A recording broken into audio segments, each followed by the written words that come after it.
everyone, welcome back to Board Game Bakes. My name is Danielle, if you forgot, because it's been a long time since I did a video. So it's fun to finally get back and do a bake that I've been looking forward to for a long time. So this is Sagrada Artisans. It's a new legacy games by Floodgate Games, or I guess not really new at this point. But the first time I saw it, there's so many beautiful windows in it, and I was like, I really want to make this as a gingerbread house, and it finally became a reality after like a week of working on a gingerbread house. But we're going to create our own gingerbread and then use some sugar to make stained glass windows and paint them so it looks like the actual stained glass windows in the game. Let's get started. Wow, it's been a long time since I made a video. It's amazing how life is busy even when I wasn't making content. We're starting my old faithful gingerbread recipe that I've used for my previous gingerbread creations, which there's been a few by this point. I'll put the link down below. Roll your dough out to 1/4 inch thickness and then use stencils that you created to cut out your pieces. I started with the front of my church and then made the rest of the dimensions proportional to that piece. So it helps to have a piece to cut out for all the different things you'll need, like sides, back, roofs, and little entrances if you want. So you could always make a scaled down version with less windows and you'd still get an awesome effect. You need to cut out the holes that will eventually be filled with our sugar candy before baking. Once your dough has been safely placed onto a piece of parchment paper lined cookie sheet, bake at 350 degrees Fahrenheit for about 12 to 20 minutes. It's a large range, but the time really does depend on the size. It's about 12 to 15 for smaller and 18 to up to 20 for larger pieces. Once they're brown on the edges and set in the middle, you want to remove them from the oven. I sometimes bake them a little longer for gingerbread houses, so this way they're sturdy enough and don't break. You want to let them cool about 2 minutes, and then here's the quick part. You need to take the stencils that you used to cut out the dough and cut off any edges that have extended past your stencil during baking, since cookies naturally spread a bit. It'll be hot, but you have to do this before it cools, because if you cool it completely, it'll get way too hard. Once you're done with that, let it cool completely on the pan, and repeat it 6 or 7 more times. Once all your pieces are baked and cooled, lay them on a flat surface.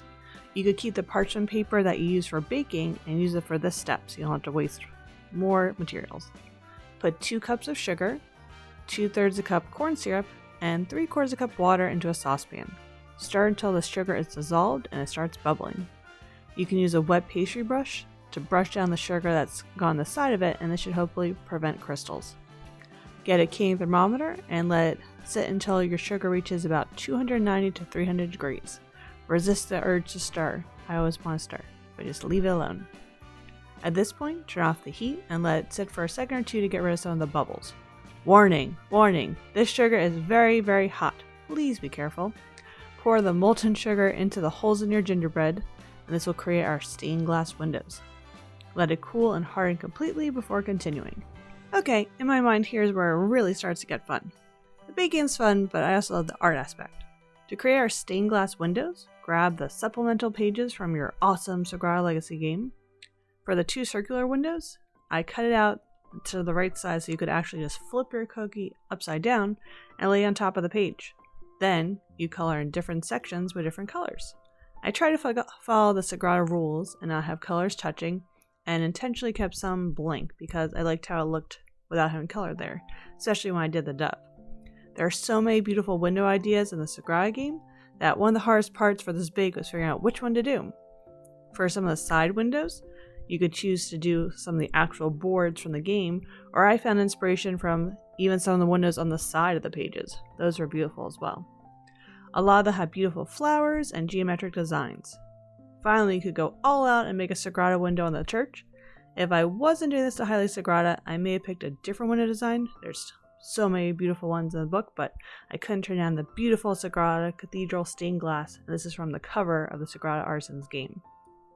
The pictures are starting to come together, but you can look forward to how awesome it'll look once you had the light shine through and it outlined in black. Once you're happy with your pictures, let them sit a bit, which will naturally happen if you do one at a time, and then flip them back over to the way you bake them. Now use some black or dark gray, when you run out of black chocolate it melts, to do the stained glass window liner. So this is when you look at the window, there's always the black that goes around it. So right now the windows look pretty, but they need that amazing contrast to bring them to life. You can add some easy melts to your chocolate mixture before you put in the bag, and this will make it a little thinner so it won't clog up your piping bag as much. I'm not a huge fan of working with chocolate or even candy melts, so this step Went better than expected, but was still frustrating when my tip clogged for the millionth time. You want to outline your shapes. You can add any extra lines or patterns, and outline your windows. You don't want your glass falling out. Just kidding. That sugar isn't going anywhere. As the last window touch, take some thick white royal icing and pipe dots around all the windows. When you add that gray chocolate melt outline, it makes the windows a little dark, and then adding the white dots helps them pop again, even when they aren't lit up. So work those hand muscles and get piping. Dot, dot, dot, dot, dot, dot, dot. So many dots, dots, dots. Happy with your pieces? Okay, we're ready to put it together. You can watch me fail at construction again. You could also use royal icing as glue, but I tried caramel and I can never go back. It's just so much easier and quicker. To make your caramel, put 2 cups of granulated sugar in a pan and let it slowly melt and form a lovely caramel puddle. Once again, be careful. This is hot, hot, hot. Dip any ends of the gingerbread that'll fit into the sugar and then quickly put on your board. This board was created with a heavy-duty foam that was covered in paper and plastic wrap. You can put a little sugar on the bottom of your pieces, but the focus once you have more than one there is to really connect them and have them stick together. Don't make the same mistake as me. If your roof is the length of your walls, make sure you put the walls on the outside of your church front, not behind the church piece, the front centerpiece. Someday, I will get it right. But that was not today. If you create this situation for yourself, as I continuously seem to do, you may need to add a support on the inside for your roof and use extra caramel on the sides of your roof to connect it to the walls. The final touch is adding the church entrance area to the front of the building and to the roof. Once you've attached all your pieces, you can fill in any gaps of royal icing. This is, after all, what you could use to build your whole structure. Okay, back to fun things. Use your thick white royal icing to pipe tiles on the roof.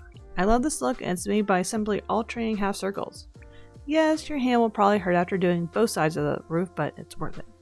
Next, go through and see any other spots that need a little extra icing. You can outline your piece or use some thick chunks around the edges to look like snow. Or I also found that it looked nicer just to cover up the caramel, because as I mentioned before, I had to use a lot of caramel to get my roof to stick. Once you're happy with your church, move on to the final details. Take some caramel or even graham crackers to create a path on the front, so going to the end, and a little sidewalk. You could also put some along the side and crumble up some graham crackers, and this will create a little dirt area. For the rest of the board, take some thick white royal icing and lather it over everything else. You can make it intentionally bumpy so it looks more natural instead of being perfectly smooth. I was going to create Rice Krispie treat bushes, but while I'm making macaroons or something else, I just decided to add green to a few of them. I love the pop, and the coconut creates a very fun bush-like texture. To create the winter, aka dead, trees, you could take a large bowl of ice water and make sure you have some ice cube chunks floating in there and squeeze melted chocolate over in the shape of a tree. You want to make it in that pattern, but you have to leave it alone until you touch it and it's hard. I missed this step in my first attempt and I just got a melty blob, and it was not very much like a tree. So it's not instantaneous, you have to give it a few minutes to settle. You could also try to turn the tree, and then you could have branches on both sides, but I need more practice. So I at least got the tree in one direction, and that was enough for me. Squeeze some chocolate for the base, and then let it set so it could stand up. Now you attach them nicely to the front on both sides of your path, and put your bushes in place, and you're done. Hooray! Take a step back to admire your creation, and find some lights to illuminate those beautiful windows.